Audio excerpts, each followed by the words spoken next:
تو امام اعظم کی پرہیزگاری کا بڑا عالم ہے، ان کے جو مقابلہ اور مثال تو ہم پیش بھی نہیں کر پائیں گے۔ امام اعظم رضی اللہ عنہ ایک دفعہ کسی کو کچھ قرضہ دیا تھا، قرضہ دینے کے بعد انہیں یاد بھی نہیں تھا، اب کچھ دنوں کے بعد وہ گزر گئے تو وہاں ایک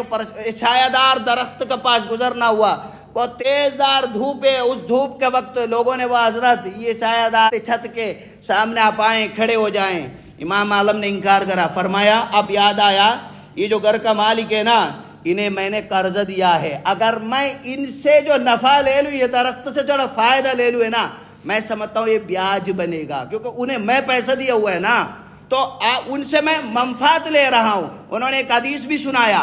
من جر منفعتا فهو ربا، کسی آدمی کو قرضہ دیا پھر فائدہ اٹھا لیا تو ربا ہے، حضور کے حدیث ہے، اس لیے میں اس سایہ دار درخت میں چھایا نہیں لوں گا۔ یہ امام اعظم رضی اللہ عنہ جن